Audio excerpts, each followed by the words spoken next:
We'll now talk about how to conduct internal audit in an organization and how you, as a third-party auditor, would audit whether the organization is conducting their audit properly in accordance with 9.2 requirement, with the requirement of ISO 9001 2015 clause number 9.2.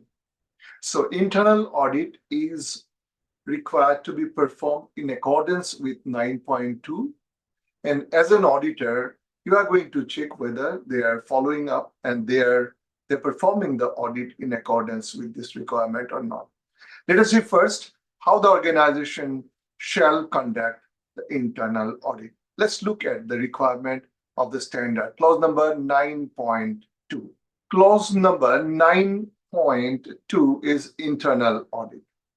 It says that the organization shall conduct internal audit at planned interval to provide information on whether the quality management system A conforms to the organization's own requirement for its quality management system. And number two is the requirement of this international standard. First of all, whether the standard is implemented, whether the organization is conducting internal audit. What is the planned interval? The standard requires the audit to be conducted at a planned interval, not in a fixed interval, and it is left to the organization as to at what frequency, at what interval they are required to do the internal audit. Now, the whole idea is that the management system, quality management system, conforms to the organization's own requirement. Organization decides to do certain things, which is not a requirement of the standard. For example, ISO standard clause number 9.2 itself requires the internal audit to be conducted at a planned interval. The organization may say that we will do critical process 3 times a year, less critical twice, and normal priority, processes with less criticality once a year. That's the organization's own requirement. That's not a requirement of the standard. So organization has to perform audit in accordance with these frequencies that are decided by the organization. And also the requirement of this international standard. This international standard requires certain things. So all those requirements are also to be complied with, or there must be evidence that those requirements are fulfilled. And 9.2.2, the standard requires the organization shall plan. So you develop a plan. Establish means thinking process, evaluation process. You should consider various factors before you arrive at an audit plan. So this is establish and implement. Implement means whatever you have planned would be implemented on the ground. It is now working on the ground. And maintain an audit program. And this audit program shall be maintained. It's not one-time affair. It is now and tomorrow and day after. As per the plan, you have to conduct. The organization has to conduct the internal audit and maintain an audit program. Plan, establish, implement, maintain an audit program or programs. Now, what is an audit program? Audit program is number of audits to be conducted over a period of time for a specific purpose and objective. So when you are implementing quality management system, there is an objective. From the beginning, it is implementation. Sometimes an audit objective could be to assess the effective implementation of a corrective action. Sometimes improvement, sometimes additional scope implementation, or those kind of things. Whatever is the objective, based on that, you perform the audit. So the audit program is number of audits to be conducted over a period of time. And in that program, you have to include the frequency, how frequently this audit will be done. Method. What is the method? Methods are basically how we are conducting the audit. It could be in person, it could be remote audit, it could be by virtue of reviewing documented information, it could be by virtue of interaction with the people on site or off site. So these are some of the methods. We'll talk about that later. Responsibilities. Responsibility is who should do what, and planning, requirement, and reporting, how the audit will be planned, how the audit will be reported. All these things are part in the audit program, which shall take into consideration. This line is very vital. What kind of consideration you need to have before you develop a program? It says the importance of the process is concerned. If you remember, clause number 4.4 require the organization to identify the processes and their interaction. Let me quickly show clause number 4.4, quality management system and its processes. So the organization shall establish, implement, maintain, and continually improve a quality management system, including its processes, including the processes needed and their interaction in accordance with the requirement of this international standard. And in the processes, organization shall determine the processes needed for quality management system and their application throughout the organization. Determine the inputs required and the outputs expected from the processes. Determine the sequence and interaction of these processes one after the other. For example, you take an order, you execute the order, you follow up the order, and things like that. So there are sequencing in the processes. Determine and apply criteria and methods for measurement to ensure effective operation and control of the processes. Determine the resources. These are all part of the process. Now, these processes are identified in clause number 4.4, and the critical processes need to be audited more frequently. Shall take into consideration the importance of the processes. More critical processes, more frequent audit. That's naturally expected. And the changes affecting the organization. If there's a change in the process, for example, there is an organization who was placing order manually, collecting the information from the supplier, sending the inquiry, getting the response to the proposal, evaluating them, and sending the information, sending the purchase information, sending the purchase order, and the payments and so on. Imagine the organization is now implementing ERP solution where all the data are included in the ERP and the inquiries are going from the ERP solution itself. ERP directly sends the system. It can send the information or the purchase request to the suppliers. The supplier is submitting, evaluation is done, and the orders are placed. Approval is placed based on the system itself. So there's a whole change in the process.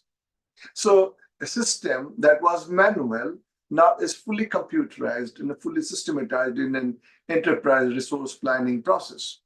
So now whether this system is effectively implemented is something that you need to really see. So if there is any change in the processes, you need to consider into while developing the audit program. So what is criticality of the process or the importance of the process? Second is changes affecting the organization. And the third one is results of the previous audits. Imagine there was a non-conformity or there was no non-conformity at all in certain department. Everything was very well stable. And in certain areas, there are a lot of weaknesses you found during the last audit. Naturally, those are the areas, a lot of corrective actions were taken. It is very important that those areas are to be looked at with more or greater emphasis to assess whether all those corrective actions have been effectively implemented or not. So while developing the program, which is number of audits over a period of time for a specific purpose, would be governed by three considerations: importance of the process is concerned, the changes in the system, if there is any changes made in the system, and the third is the results of previous audits. Now, the audit program also shall define the audit criteria and scope for each audit. Each audit is defined. Each audit has to have a scope. Each audit has to have a criteria. Criteria means the requirement against which the audits are done. And the select auditors and conduct audits to ensure objectivity and impartiality of the audit process. The whole idea is audit has to be independent. The definition of audit itself is independent. It's an independent process. But sometimes for certain organization, very small organization, it may be quite difficult to ensure 100% independence of the auditor from the process being audited. So what is important, the greater emphasis of the standard is be objective. Look at what is the objective of the audit. Do we have sufficient evidence that the process is effectively implemented and the results are being produced by the system? So objectivity is very vital here. And impartiality. And what is most important is that impartiality is ensured. It is ideal that an auditor does not audit their own work. In ISO 9001, earlier version, it was clearly specified that the auditor shall not audit their own work. In the new standard, this is not a requirement. However, it is expected that as far as practicable, auditors do not audit their own work, and by doing so, ensure independence and objectivity of the audit process. Ensure the results of the audits are reported to the relevant management. After the audit is conducted, all the results are going to the concerned department, concerned persons, so that they know what is the observation, what is good in their division or in the processes they're managing, and if there is any reason for corrective action, or is there any need for improvement in any of the processes. So unless the information goes to the concerned department, they will not know what is their strength and what is their weakness and the areas they need to possibly improve. And it also says, take appropriate correction and corrective action without undue delay. It does not say that tomorrow, within a week or within 15 days, the corrective action has to be implemented. It says without undue delay. The whole idea is do not delay for taking a corrective action. A faster corrective action shows a better or prompter organization, a smarter organization, a better organization, because you do not delay the corrective action, because by this time some more non-conformity can creep in, or non-conformity can be developed in the process, or a non-conforming product may come out of the system. Therefore, you need to really take corrective action as soon as possible. That's the whole idea. Now, what is correction and what is corrective action? We have already discussed in the terms and definitions. Correction is elimination of the non-conformity. So you have found a non-conformity, take action and just correct the non-conformity. That's correction.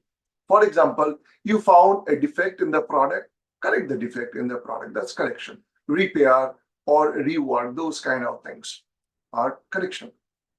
Corrective action would be look at the root cause of the problem, what really went wrong, and what actions were required to be taken. Take those actions. And once you take those actions, you are really taking corrective action. So these are some of the requirements. And retain documented information as evidence of implementation of the audit program and audit results. So what is required is all the audit results are kept as documented information, are retained as documented information to provide evidence that the processes are well established. So what is expected in 9.2 is that the organization develops an audit program. In this audit program, what is required to be considered is the changes in the system, critical processes, and previous audit results. That has to be done at a periodic interval, depending on the criticality decided by the organization. And the idea is quality management system as designed by the organization, as well as required by the international standard, is well established and implemented effectively. And it is producing results. Auditor has to be independent and objectivity has to be maintained. Audit reports has to be documented, maintained, and audit records has to be retained as documented information. Audit results need to be communicated to the concerned department or concerned functions. And these are basically the requirement. Audit, of course, has to be done in accordance with the criteria, and each audit has got a defined scope. Basically, this is what is requirement of the standard.